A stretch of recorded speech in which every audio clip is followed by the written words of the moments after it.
Bună ziua, stimați apicultori! Am venit aici să vă filmez o familie de albine care e una dintre cele mai agresive familii din Prisaca mea, din locația mea din Stupilă. S-a dezvoltat bine la ieșirea din iarnă, a avut un progres semnificativ, dar agresivitatea lui m-a determinat ca de cele mai multe ori să-l ocolesc și să-l vizitez foarte rar. El s-a dezvoltat bine pentru culesul de primăvară, numai că el a dat în poftele roitului. Așa că am avut magazie pe el, dar nu mi-a produs nimic. Nimic. Pentru că el a avut chef de roit. Și astfel, ceea ce a produs 3 roi și și-a rezolvat cu matca împerecheată. Deci, el a produs 3 roi plus el, ca familie, să se reformeze. Acum să vedem, eu venit aici la el, este dimineață, este 15 iulie, soarele bate aici într-un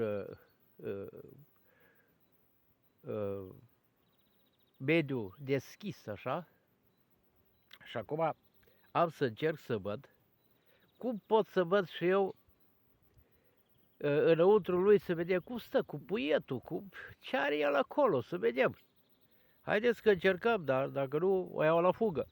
Dacă nu se poate și dacă e tot așa de agresiv, nu mi-a luat mănuși pe mâini, o să iau masca, de aici, da? O să iau masca. Mănuși nu iau, am dat cu oțet. Așa. Și să vedem, acum, aici am pus ca să nu îl ardă prea tare căldura, că e sub cerul liber și am pus izolație. Așa. Și să vedem acum, deci el a avut magazie pe el. I-a pus izolatorii ăștia, că au fost niște nopți destul de reci și am zis să-l ajut la să întindă cu puietul, dar în fine, mă uit acolo la el, văd că vine cu polen, da, înseamnă că treaba e bună, vizibil din exterior, da? Să vedem, hai că desfacem aici pe partea asta, să vedem ce se întâmplă. Opa! S-ar putea întâmpla să fie schimbat luanța lui. Așa. Hai că până acum pare că i-a luat de aici.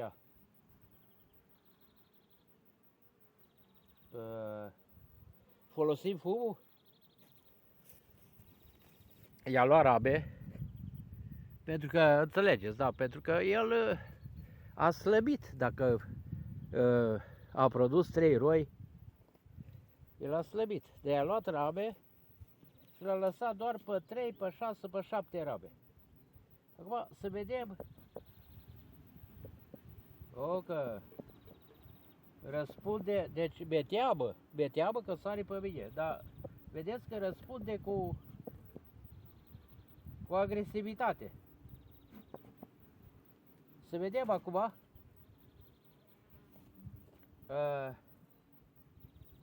cum putem să vedem ce este aici. Rabele sunt foarte încleiate. Iau așa câte 2 rabe să vedem. Încerc să pătrund la mijloc direct, pentru că știu că acolo este batca. Raba principală, cu polta ei. Și încercăm să pătrundem aici la raba asta mai închisă, să vedem ce este aici. Așa.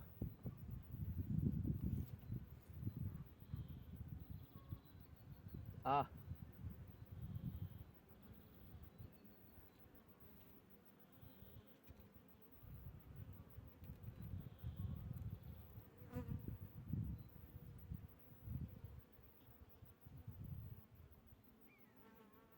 Ia să vedem. Deci este puiet ecluzionat, este lucru foarte bun. Ia uitați aici. Puiet ecluzionat. Nu mai este așa de agresiv cum a fost. Ia uitați aici. Albină tânără. Deci e ok. Vedeți? Hai să avem curajul să mai înaintăm puțin.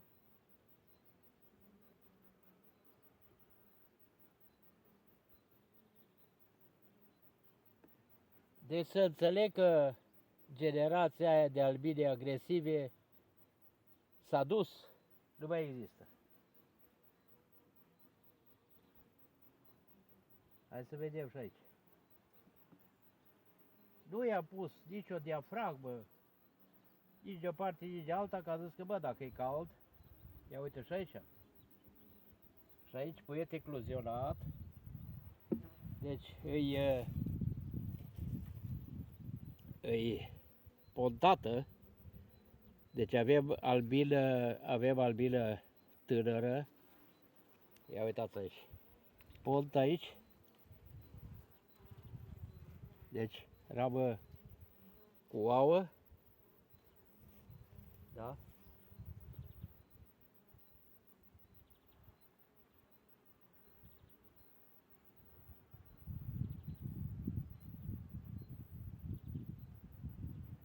Și încercăm să vedem și ramele care sunt de la margine.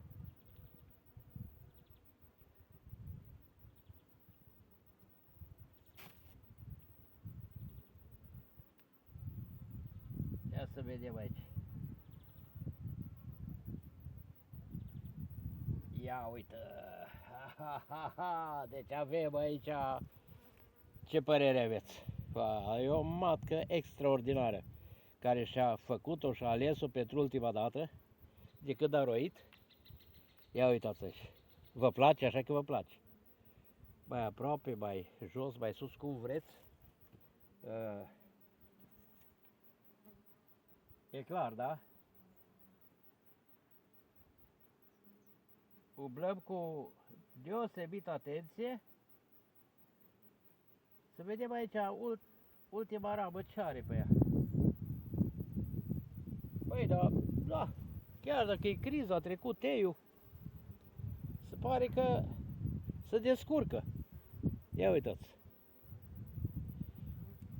Ce părere aveți despre această familie pentru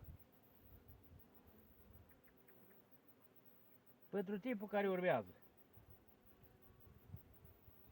Hai să mai încercăm să luăm și rama asta de aici. Păi, până acum n-am primit niciun rac. Niciun rac. Bine, s-au agitat ale un pic.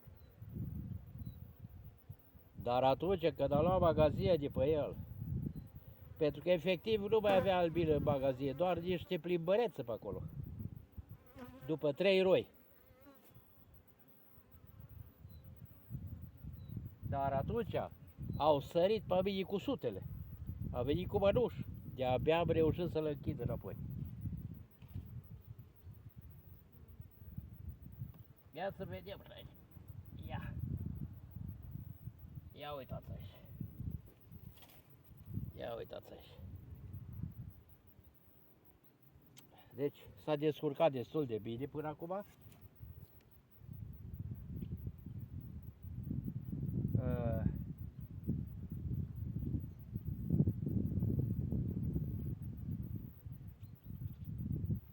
Deci l-am lăsat fără diafragmă, de o parte și de alta, să aibă aerisire, pentru că fiind aici sub cerul liber, niciun fel de umbră, nicio șansă, decât după masa, când soarele apune acolo. Dacă simt că clădește faguri de la podișor în jos, pe aici, așa, ei, atunci schimbăm situația. Atunci îi adăugăm rabe, dar până atunci lăsăm așa, până când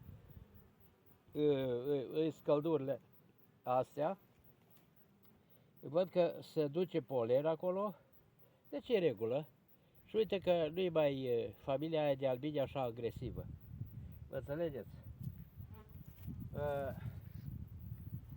S-a descurcat bine, arată foarte bine, este o familie în formare și este sănătoasă.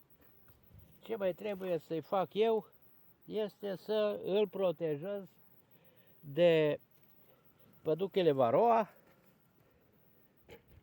să-i fac un tratament, să-i pun niște benzi, ceva, vedem noi ce alegem. Și e regulă. Mă așteptam la sute de albini să sară pe mine, dar nu s-a mai întâmplat fenomenul ăsta. Nu s-a mai întâmplat, văd că s-au schimbat generațiile, s-a schimbat mentalitatea lui și cam atât de la această familie. Am venit să o filmez și eu ce să zic, vă doresc toate cele bune, nu numai apicultură, în activitățile dumneavoastră să vă bucurați de reușite. Sănătate multă!